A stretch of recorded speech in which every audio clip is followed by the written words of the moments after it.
Hello, everybody. An official hello to our session. Here's what I did. And as you may well know, I am Janine Waldman, I'm Paul Z. Jackson. and we've been working together for 24 years, taking SF predominantly into organizations through training, coaching, and consultancy. And today we're going to share with you a new activity we've been using in our training, and we're going to invite you to experience it as well in this next half hour. And to give you some context for how this activity came about, we're going to tell you a story. And it's a story that started in 2008. And we were invited by Reading Borough Council, Reading Municipality, or actually we won a tender to work with them and introduce solutions-focused working, initially through their Department of Children's Education Services, Children's Department of Education and Children's Services. And when they awarded the tender, they were looking for solutions focus to do the following things. They wanted it to build well-being, help with working, do solutions focused working, and build efficiencies. There's a large council. It had thousands of people working there, and they supported many thousands of people. And the way we did that was we developed solutions-focused champions. Some of you may have heard us talk about this case before. And we had 40 champions, and their role was to spread the word. And they did this in all sorts of ways. They did it through training. They did it through doing projects that help their people, their clients. And we saw all of these projects and actions. They reported back on them. One of our champions was called Wendy, and this is Wendy. And she came along to the program and she became like a super champion. She loved solutions focus so much that she decided to take it into the community. So she invited us to train people in the community. And these were people who lived and worked in Reading. Some of them had troubled past, some of them were in difficult situations, but all of them embraced solutions focus and did wonderful things in the community. They developed street parties, looked at how to build community, all sorts of exceptional things using some solutions focused tools. That project came to an end in 2011, funding finished, and we thought, well, that was very nice. Thank you. And we carried on doing our work.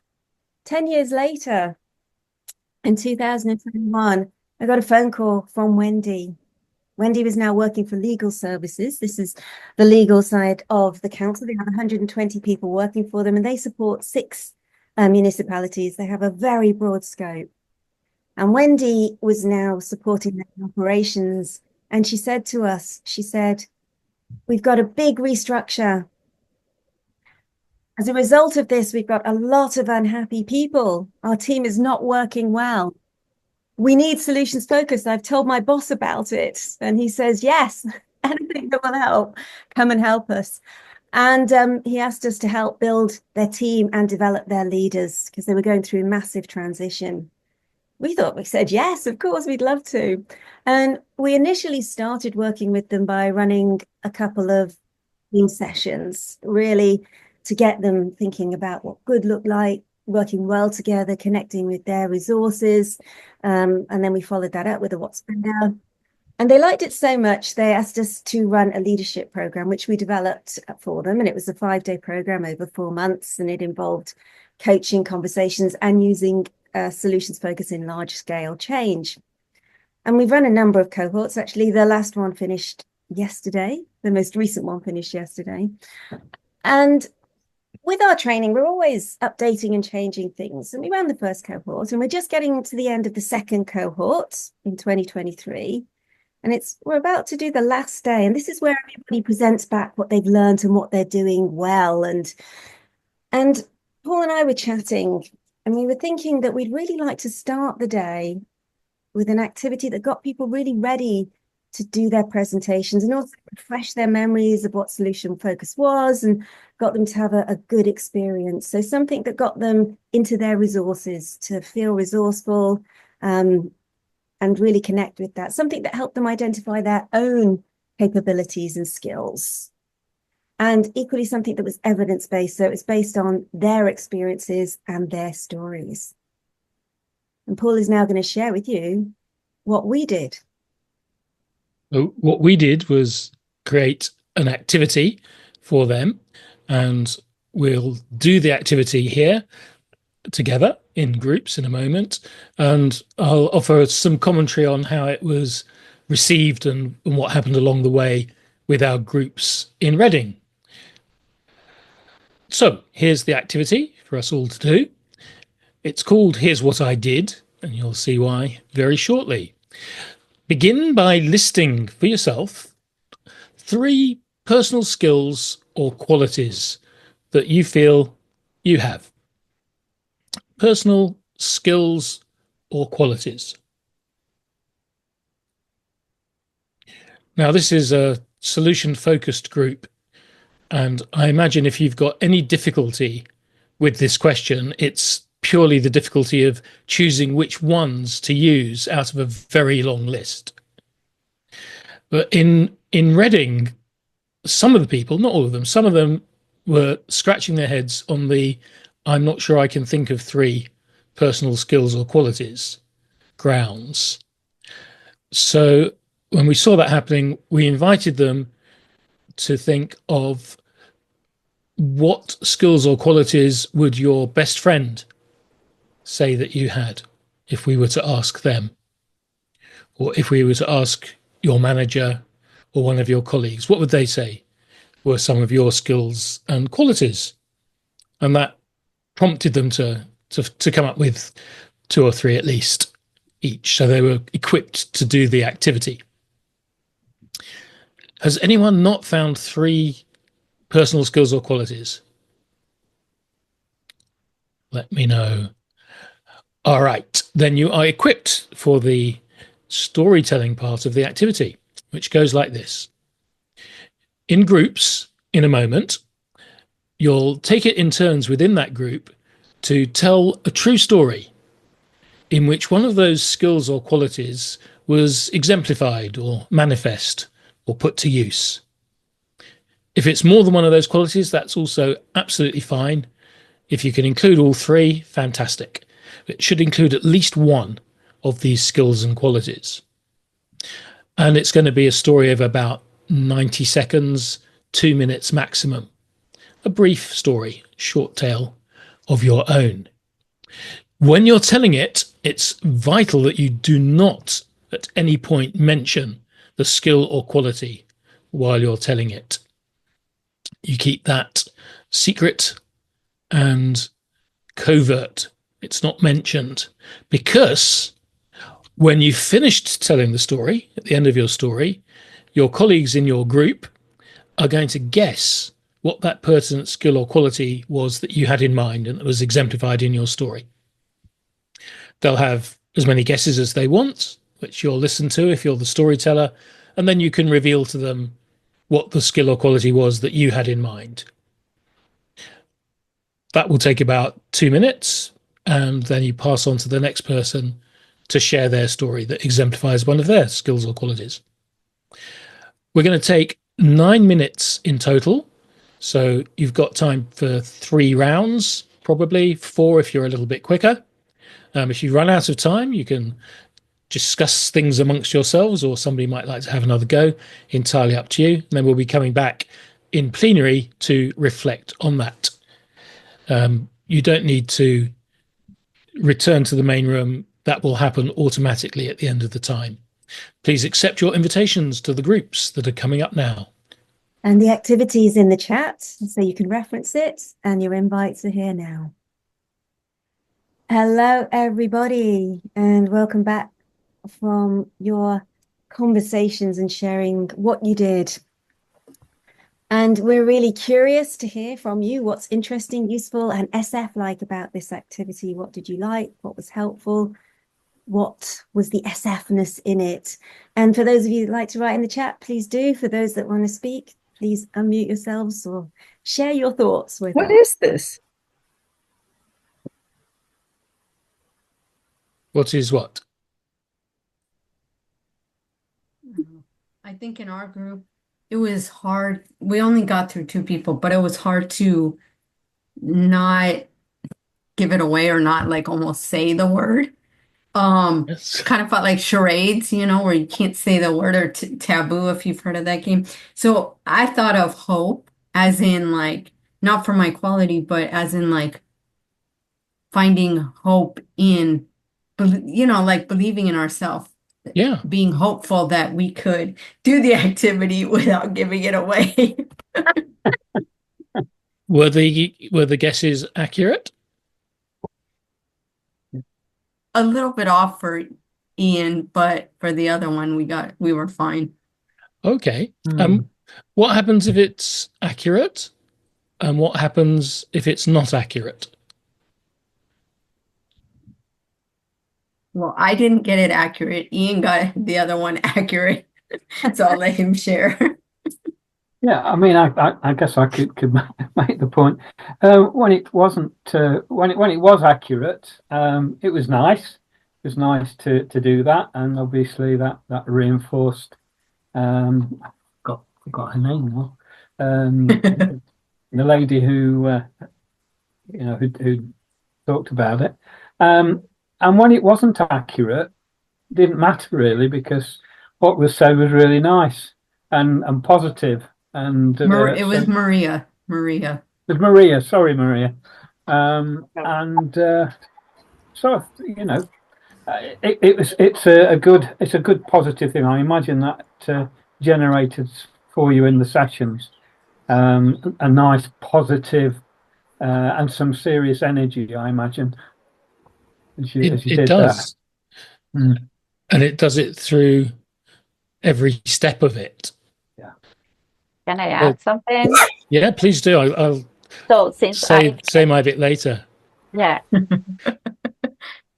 I did have the chance to share my story. And for me, the experience was that by telling a story was something I was really able to achieve using this skill. And then somebody else seeing that skill on me made me realize I really have that skill and I can use it again in the future. That sounds like a good thing. Anyone else like to add comments on their experience or thoughts about what they experienced?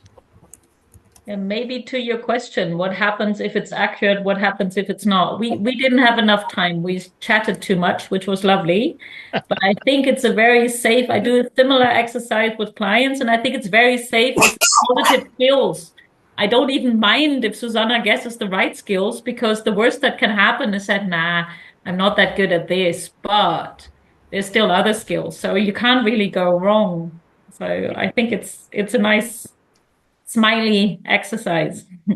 Exactly. Going wrong is going right. Yes. Maria. Yes, no, I want to add also the ones that somebody guessed what the skill was, but the other skills that the others were thinking about through my story, I thought, oh, maybe I also have that skill and I didn't thought about that. So I also like that wrong guesses help me think, oh, maybe I do have these others as well. Yes, we have to stop the competitive people from guessing the skill while the story is still being told, because then the game is over somehow. We want as many guesses as possible because you're giving your colleague compliments and you're receiving compliments. So in the design, and this is how you experienced it from what you're telling us, you're reflecting on your own skills and qualities, and then you're finding some evidence for these things that you are claiming because you're telling a story about them that's clearly a true thing about yourself. Your colleagues are hearing this and they're wondering what your skills and qualities are, and either they get the one that you had in mind, and that's fine, it reinforces that, or they're coming up with something else which they've noticed in you somehow. And you can accept that if you like. And we in fact invite people to add the other skills and qualities that are mentioned onto their lists if they're willing to receive those as affirming or as compliments. And some of them do that. And I think it's less true for a solution focus group such as the one here, but it's less usual for these people to tell resource-laden stories about themselves to their colleagues. It's not the thing that happens every day in their work. I got to join in with a group yesterday, a group of lawyers, and they were very competitive. But, some of them went back to their childhood to tell stories of success. It was really fascinating. And I think that's echoed in some of the messages in the chat. So Suzanne saying, the story stays in my heart and mind. So they're lovely stories. It was lovely, encouraging exercises, receiving insights for others, and a space for self-reflection, memories, and lovely compliments. That captures it really nicely, Abby, as well. So yes, and it's a pleasure to be able to take that into groups of people who don't very often have these types of conversations, and to do it in such a gentle way, where being wrong is also being right and is useful as well. And talking of yesterday, this is the group we worked with yesterday, and this is how they started their day, their final day 5. They did their presentations, they got their certificates, and now they can add that story to what they did when they're invited to share something they were perhaps proud of. Yeah. And that is our session. It's what we did. So we thank you for joining us. We have a few minutes. We're around if there are any questions or comments or conversations to be had. Otherwise, we wish you well to enjoy the rest of the conference and wherever it takes you. Please do use the activity yourselves if you'd like to. If you mention us, we'd be very grateful and appreciative, and can spread more good stories of self-affirming and affirming of others. I will immediately seal it. I do basic solution focused training for social workers, 90 people from the same workplace now, and I will use this on the 3rd day, and they already did positive gossiping, and this will be an extension where they also. And I wonder, did you try it to in the first question to put it like a true story in which one of these skills was needed to do what you did at work? What do you think when they are a little warm up already? Can I put it at work? Because they speak a lot about creative in workplace. They need to do more of that. They told me themselves. Yes, it's a bit more of a stretch than positive gossip. Maybe. So yes, of course. But I mean to put that work too. And if you think they'll come up with stories at work, then absolutely, because then it's more relevant to the aims of the program, I guess. We let them choose whether it was work or social or family. Because it's a little more unusual for them, but it would be fine to ask for using these qualities at work. The one I was with yesterday, he started with his childhood. Yeah. And he told another story about the same quality at work.